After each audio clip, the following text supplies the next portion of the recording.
Вся система избирательных комиссий в Российской Федерации, практически уже включая в эту систему и участковые избирательные комиссии, среди прочих задач заняты и очень объемной работой, которая касается составления списков избирателей. Напомню, что в Российской Федерации по состоянию на 1 июля этого года зарегистрировано 108 миллионов 153 тысячи 600 избирателей. Я слегка округляю эту цифру для удобства оперирования ею. Поэтому представляете, какое количество самого строгого документа, который называется список избирателей, мы должны изготовить с привязкой к каждому конкретному участку. Для того, чтобы эта работа проводилась, у нас с 2006 года реально и очень эффективно действует государственная система регистрации учета избирателей в Российской Федерации, благодаря чему на 3 уровнях избирательных комиссий, начиная с комплекса средств автоматизации территориальной избирательной комиссии и заканчивая КСА ЦИК России, содержится достаточно объективная, достоверная база данных, которая включает в себя как раз сведения обо всех гражданах, кто признан избирателями. Это совершеннолетние граждане, не признанные судом недееспособными и не находящиеся в местах лишения свободы по приговору суда.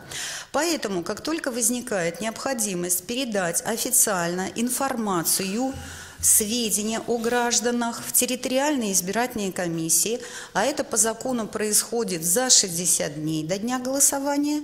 Применительно к этой избирательной кампании 4 октября была контрольная дата, когда главы местных администраций, командиры воинских частей, руководители образовательных учреждений, речь идет о студентах, передали в соответствующие территориальные комиссии всю информацию со сведениями об избирателях. И в дальнейшем эти же органы, которые передали информацию, продолжают планомерно работу по ее уточнению. До 12 ноября еженедельно обновляют эту информацию. И вот с 12 ноября, а это ближайшая суббота, на комплексах средств автоматизации территориальных избирательных комиссий по форме, которая утверждена нами, Центральной избирательной комиссией Российской Федерации, еще 14 июля, задолго до всех этих процедур, изготавливаются списки избирателей. Еще раз подчеркиваю, с привязкой к конкретному избирательному участку. А 13 ноября, это воскресенье, несмотря на то, что это воскресенье, все комиссии работают строго в соответствии с календарным планом, территориальные избирательные комиссии по акту передадут в каждую участковую избирательную комиссию так называемый ее список избирателей, заверив при этом, естественно, этот документ своими подписями, печатью и подписав, еще раз подчеркиваю, соответствующий акт. И вот с 13 числа вся работа со списком избирателей уже ведется самой участковой избирательной комиссией. Все те органы, которые обязаны предоставлять информацию по уточнению этих списков, также продолжают свою работу, но передают уже эту информацию непосредственно в участковые избирательные комиссии. Первые 2 недели каждые 3 дня, а последнюю неделю перед днем голосования ежедневно. Все нацелено на то, чтобы список к дню голосования был наиболее в актуальном состоянии. Я назвала вам сроки, которые касаются так называемых общих избирательных участков. А вот Николай Евгеньевич упоминал уже, что у нас по закону, и это, собственно, требование жизни, в сроки более поздние создаются еще участки в местах временного пребывания, вот там и на полярных станциях, в воинских частях, которые будут находиться в отдаленных, труднодоступных местностях. Те же вокзалы, аэропорты были упомянуты, те же места компактного нахождения граждан, которые не имеют регистрации по месту жительства в пределах Российской Федерации вовсе. То есть вот количество таких участков будет возрастать. И то, что касается составления списков на таких участках, то здесь особый порядок действует. Сами участковые избирательные комиссии на таких участках составляют эти списки. либо базируясь при этом на сведениях, которые передают им в участковую избирательную комиссию руководители мест временного пребывания. Это традиционно больницы, санатории, дома отдыха, следственные изоляторы и так далее. При этом каждый избиратель, сведения о котором передает руководитель, пишет еще личные письменные заявления с просьбой включить его в список избирателей, либо предъявляет открепительное удостоверение, если он смог его заблаговременно получить. Есть участки, которые с несколько иным статусом, вот те же вокзалы, аэропорты. Они также будут образованы. В этот раз количество их значительно возрастет в сравнении с прошедшим избирательным циклом.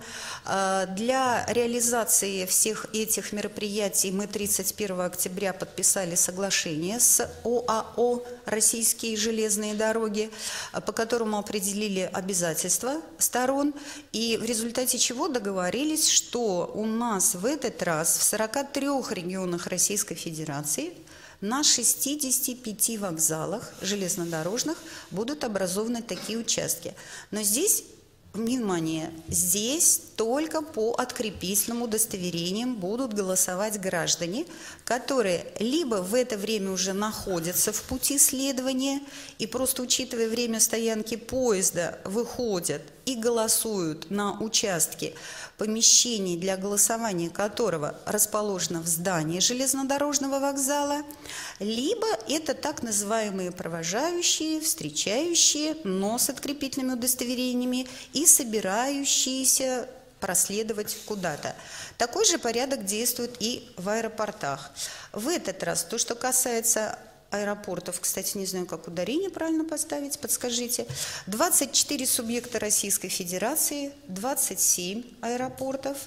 И если вспомнить Госдуму 2007 года и выборы президента 2008 года, то в прошлый раз у нас было порядка 20 аэропортов, где создавались участки. В прошлый раз мы постарались посчитать количество избирателей, которые смогли реализовать свое активное избирательное право на таких участках. На железной дороге получилось где-то 15,5 тысяч.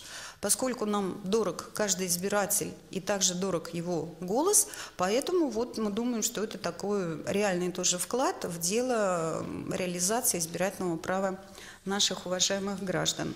Прежде всего, конечно, мы уделяем внимание Кавказскому региону, Кавказскому федеральному округу. Это в части обеспечения безопасности на избирательных участках. Соответствующая программа работает. По линии правоохранительных органов выделены соответствующие дополнительные средства по рамкам, по металлодетекторам, по видеокамерам.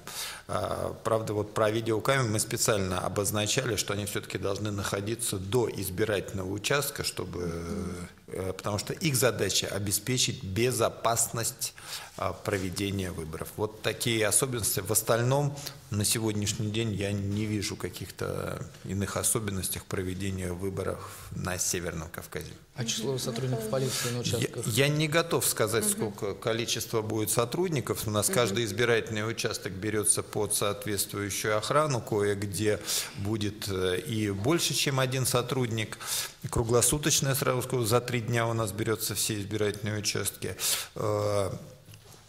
Единственное, у нас в этой части по Северному Кавказу на сегодняшний день, что у нас, то есть все участки, вот техника у нас в том числе и на Северном Кавказе, вот, которая будет на избирательном участке, никаких ограничений в этом смысле нету. То есть пока и финансирование абсолютно такое же, то есть мы в этой части не делим субъекты Российской Федерации, которые находятся в центральной части России, на Урале, Сибири и Северный Кавказ.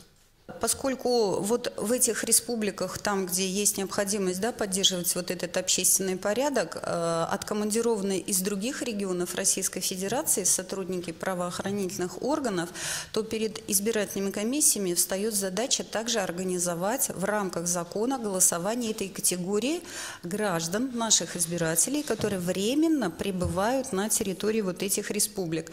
Чаще всего, если они уехали задолго до начала выдачи открепительного личностных удостоверений, они также не смогли их получить. И вот там задача на месте – организовать их голосование, также, чтобы все написали личные и письменные заявления, были включены в список избирателей, но при этом избирательные комиссии регионов, о которых мы сейчас с вами говорим, должны своевременно передать эту информацию в те субъекты Российской Федерации, откуда они приехали, для того, чтобы вот там, по месту их жительства, сведения о них были исключены, чтобы реализован был принцип «один голос, один раз голосую» на этой федеральной кампании.